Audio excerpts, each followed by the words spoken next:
Chennai ice house பகுதியில் உள்ள தனியார் மருத்துவமனையில் வாய்ப்புண்ணுக்கு சிகிச்சைக்கு சென்ற சிறுவனுக்கு சுன்னத் சிகிச்சை செய்யப்பட்டது அதிர்ச்சியை ஏற்படுத்தியுள்ளது.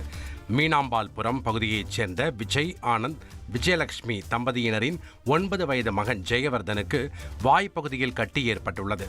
தொடர்ந்து அறுவை சிகிச்சைக்காக சிறுவன் தனியார் மருத்துவமனையில் அனுமதிக்கப்பட்ட நிலையில் மருத்துவர் முகமது ஓவைசி அஜாக்கிரதையாக சிறுவனுக்கு வாய்ப்புண் அறுவை சிகிச்சைக்கு பதிலாக சுன்னத் செய்துள்ளார்.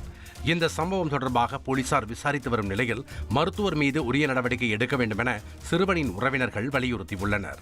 குழந்தை டாக்டர் செக் பண்ணி பார்த்துட்டு உள்ளே கூட்டின்னு போனார். உள்ளே கூட்டின்னு போயிட்டு திருப்பி குழந்தை கூட்டின்னு வந்தால் ஒருத்தரில் இருக்கிற கட்டி அப்படியே இருக்குது.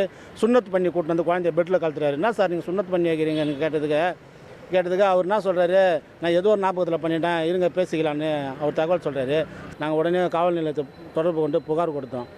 நான் இந்த ஹாஸ்பிட்டலு என்ன அடிப்படையில் நடக்குதுன்னு இதை காவல்துறை புலனாய்வு விசாரணை பண்ண ஆரஞ்சு செஞ்சு அந்த மருத்துவமனை டாக்டர் மேலே நடவடிக்கை எடுக்கணும்.